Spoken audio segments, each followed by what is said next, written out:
Hi, everybody. Welcome to the second edition of the Words of Wisdom speaker series this year.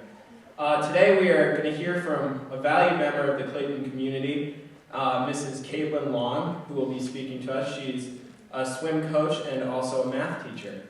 So we look forward to hearing her talk, and we are glad to have all you here. It's a really big crowd, and we're glad you're all here. So, Ms. Katelyn Long.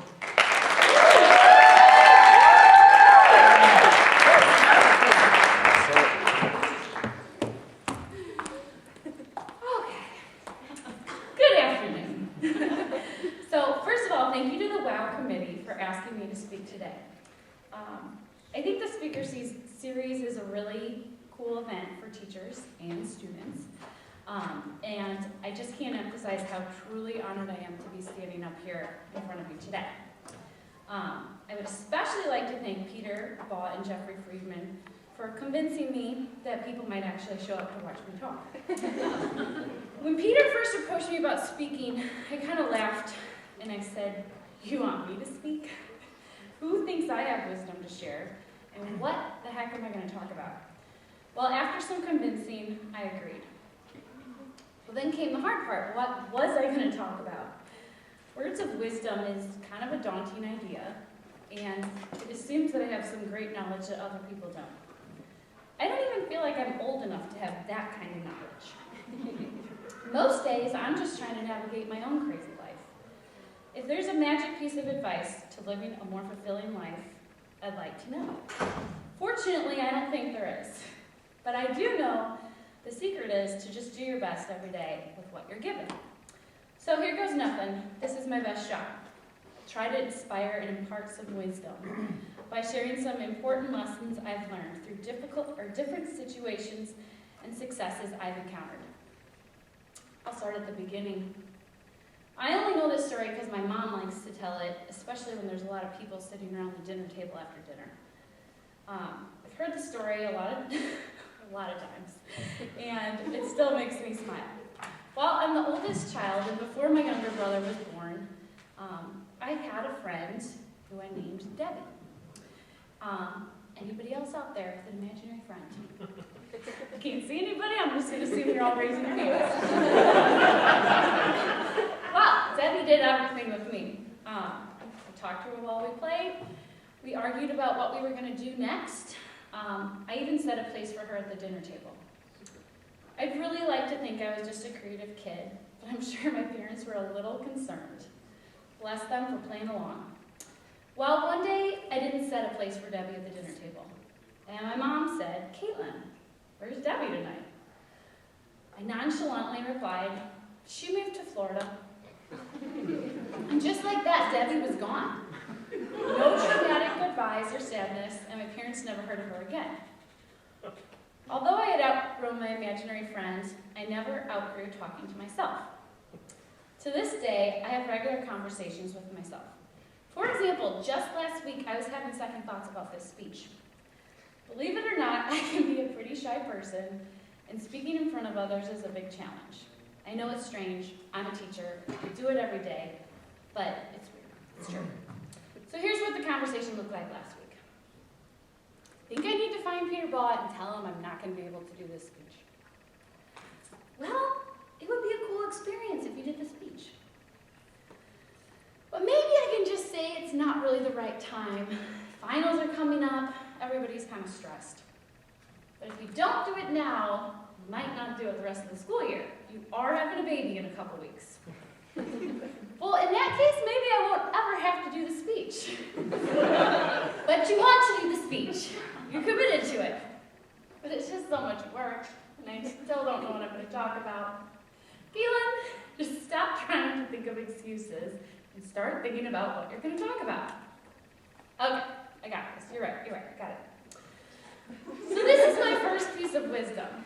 This inner dialogue you just witnessed has gotten me through many stressful times in life. I realize that conversations like this don't automatically play out the same way for everyone, but if you can convince yourself to listen to the encouraging, positive version of yourself, tough situations can be resolved. When you listen to this version of yourself, you're making the right decision. We all need a cheerleader at times, and the best thing you can do for yourself is to be your own personal cheerleader. The voice is already inside of yourself, you just have to choose to listen. So, whether you're making a difficult decision, or you're in the midst of a scary situation, or you're in the middle of a stressful test, or you know you need to have a challenging conversation with someone, choose to listen to the voice that's telling you to do the right thing rather than the easy thing. My dad refers to this as trusting your gut. I've come to realize that we're all stronger than we know, we just need to trust ourselves. The sport of swimming has been a huge part of my life from age 9 throughout college. I'm a competitive person, also a rule follower, so when it came to swimming, I was an extremely hard worker. I loved swimming, I loved training, and I loved improving. I was willing to make whatever changes or sacrifices I needed to make in order to be the best swimmer I could be. While swimming every day, I had a large amount of time to think. Sometimes I would count laps using different patterns, figure out what % of the set we had finished. I would study for tests, outline papers, and most importantly, I would have conversations with myself. Here I go again, talking to myself. Every practice, I had to convince myself that all of this time and hard work was worth it. Most days it was pretty easy. I was happy to go to practice, I had a lot of friends, and I loved the sport. Some days it was harder. I would start thinking of all the sacrifices I had made for competitive swimming, and then I would start thinking of all the things I could do if I wasn't swimming. I would have more time for my homework. I would have time to see my friends. I would have time to sleep. I might even have time to watch some TV. And best thing, my body wouldn't be so tired all the time, and I wouldn't be so sore. Somehow, I always managed to listen to the part of me that had high expectations and lofty goals. I never let myself succumb to the idea of quitting. I wasn't a quitter, even though it was hard.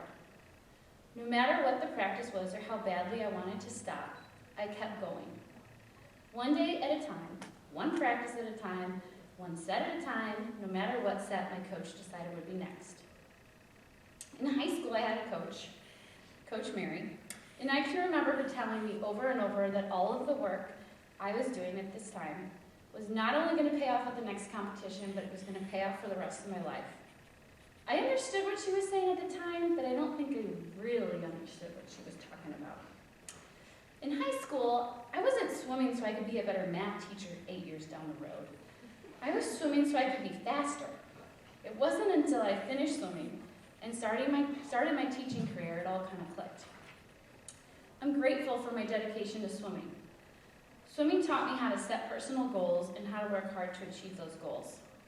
It also taught me how to handle not living up to your goals. Swimming taught me how to manage and prioritize my time, and it taught me how to be a good teammate and encourage others. I also learned that exercising is a great technique for relieving stress. Every one of these lessons has made me the person I am today. I use these skills in my daily career as a teacher and a coach, and I also use them in my life outside of school. Now, I'm not encouraging everyone to go sign up for swimming, although if you're interested, I know who you can talk to. The point I'm trying to make is that it's okay to work hard and dedicate yourself to something important to you, even if you can't see the direct benefits at the time. So maybe it's baseball, or ice skating, or speech and debate, or playing a musical instrument. Find something that you love, and even if it's hard, or you aren't the best, commit and be the best that you can be. Listen to your inner voice that tells you to stick with it, even when you have to make sacrifices, and even when it's not easy. Listening to your best inner voice is important, but some days you might misplace your cheerleader. You need to rely on the encouragement of those around you. So in college, I attended and swam at University of Iowa. Go Hawkeyes. My sophomore year, I was competing at the Big Ten Conference meet, and my coach had entered me in the 800 freestyle relay. I was chosen to be on this relay over a teammate who was equally as fast as I was, and I was the slowest leg on the relay. The relay was on the first night of the competition, and I had been anxious about swimming. Now before this, I had been on lots of stressful relays, and every time it was fun. I told myself not to worry, I was going to be fine. All I could do was swim my best. I tried, but I just did not believe what I was telling myself. The event was about to start. My team stood behind the blocks, and as each team's lane assignment was announced, I felt like I was going to throw up. We were swimming against the best relays from each of the schools in the Big Ten. I tried telling myself I belonged where I was standing. Well, I was the third leg of the relay, and as the first leg of the race began, the natatorium erupted with cheers of hundreds of female college swimmers and spectators. As our first swimmer climbed out of the water, she gave me a high five and said, "You can do this." Our team was very much in the race, and our second leg was gaining some ground. As I stepped onto the blocks, I looked over to the side of the pool to see my team screaming and jumping up and down. I could hear my teammates on the side of the pool and behind the blocks saying, "Come on, Katelyn, let's go!" In this moment, I forgot that I was nervous and I stopped thinking about how I was the slowest swimmer on the relay. I dove in, and I don't remember anything after that. All I know is that I was swimming as fast as I could possibly swim. I finished knowing that I had given as much effort as I possibly could. After the race, my relay and I approached our team and coaches to find out that we had come in 8th place and we had received an NCAA B cup. My split was the second fastest on the team, and I had dropped almost 3 seconds from my fastest time in the 200 freestyle. If you're not into swimming, that's a pretty big drop. As I stood on the podium with my relay, I was so thankful for their support and the support of my team. I did belong there. I just needed a little bit of convincing from the other people around me. This is my next piece of wisdom. Surround yourself with good people. When I think about it, I've been blessed with an extremely supportive and loving family, and I have close friends and teammates through almost all stages of my life. My biggest support in the past couple of years of my life has been my husband, Andrew. I'm being honest when I say I married my best friend. Well, when I first met Andrew, he lived in Los Angeles. He was in St. Louis visiting family, and after we went on one date, he was headed back to Los Angeles. Andrew and I would email, text, talk on the phone for hours. My roommate thought I was nuts.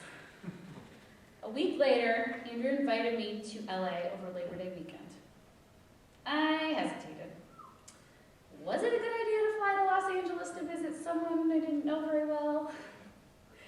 I didn't know anyone else who lived in LA, and what would I do if things went horrible? I decided not to go. So I explained to Andrew that I didn't want a long-distance relationship at the time, especially one that required an expensive flight across the country to hang out. He was disappointed, but he understood. He then explained we should probably stop talking all the time. What was the point if this relationship wasn't going anywhere? As I hung up the phone, I felt this great sense of loss.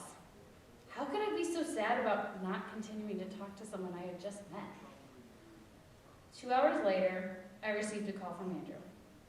I smiled as I read his name across my phone. He told me that he deserved a second date, and he would come back to St. Louis if that's what he had to do. While I laughed and said, "It sounds like LA is more fun than St. Louis anyways, I'm coming." So, I went to LA that weekend. Now, explaining that I was leaving town to my parents was a little difficult. But I said, regardless of what happens, this will be a good story one day. I imagined my family sitting around the dinner table, either laughing about what a horrible decision it was to fly to LA for a date, or Andrew would be sitting right there with us retelling the story of how he had to convince me to come visit him. Well, the weekend was perfect and the rest is history. Less than a year later, Andrew and I were driving across the country to move him to St. Louis. My husband sees the best in me, even when I can be a little bit difficult. He's always there to offer a listening ear with patience and love. He reminds me not to take myself too seriously and can always manage to make me smile. When I'm weighed down with stress and too much work, he helps however he can. Today he packed my lunch and I even got a note. I'm so proud to call him my husband and thankful that I took a risk 7 years ago and took that trip to LA. You have the choice to decide who you're going to marry. But sometimes you don't have that option. You don't have the option to choose who's on your team or who you have to work with. but you do have the choice to decide how those interactions are going to affect you. So now, onto what I consider my life's biggest challenge so far, my first year of teaching. I don't think all the preparation in the world would have prepared me for my first year of teaching. I can't tell you how excited I was to start my teaching career. I had finished all of my education classes and my student teaching. I was ready to have my own classroom. I was ecstatic to be hired at Clayton High School. My first year can be summed up into one word: whoa. I had never worked so hard in my life. There was not enough time to complete everything I wanted to complete in a day. There was grading lessons, writing test, grading test, emailing parents, attending meetings, planning syllabi, doing all the student homework problems, helping students do those problems, collaborating with colleagues, and then somewhere in between that, I was supposed to have a life. I was still a 23-year-old. Well, the scariest part of teaching was that it was like looking into a giant mirror. I realized all my flaws through my students. If my students weren't paying attention, I blamed my lesson. When I taught a concept and my students didn't get it, I was frustrated with my teaching. When I graded tests and I had some students fail, I would think that I failed as a teacher. I spent hours helping students before school, after school, and on my lunch break. I would spend countless nights awake, worried about how I was going to teach a topic so different students could understand. Well, and to make matters worse, my friends were starting their respective careers, and it just felt like everyone was working a lot less than I was, getting paid a lot more than I was, and just enjoying life a lot more than I was. On one particularly bad day, I called my mom from the car on the way home from school. May have been a couple tears. And I said, "Mom, I made a huge mistake. There's no way I can be a teacher. I hate to do this to you. I don't like to ask this of you, but I need some more money. I have got to go back to school and get a different degree. I don't know what I was thinking." Well, my mom, like moms tend to do, calmly replied, "Not yet, honey. Give it 2 years." I reluctantly agreed that she was probably right, but the thought of being able to just finish this school year, let alone a whole nother year, was awful. Don't get me wrong, I wasn't miserable, I was just overwhelmed. Teaching wasn't as easy as I thought it should be. Looking back on all of this, the stress seems kind of silly. What made me think I was going to be an expert when I had just started? I wanted to be perfect from the first day. That's not how it works. So, what did I do? I leaned on my fellow math teachers and became a student of their expertise. I questioned them on how they would approach different behavior problems in the classroom. I asked how each of them might teach or introduce a different topic. I sat with them at lunch and I asked them how they would grade specific test questions. I did my best to suck as much knowledge and expertise out of each of them as I could. Thankfully, I don't think anybody grew too annoyed with me, although I'm not sure they would tell me if they did. They're great teachers, and they never hesitated once to share ideas, problems, or worksheets they have used in the past. I do not know if I would have survived my first year, or still be teaching, without my math department. Since then, they've become part of my family. They remind me to laugh on a daily basis, and every day is a fresh start. Working at this school has given me the opportunity to work with the wisest and most experienced educators I've ever met. I'm so proud to work here every day and be part of what we do here at Clayton High School. And to think, at one point, I was going to quit.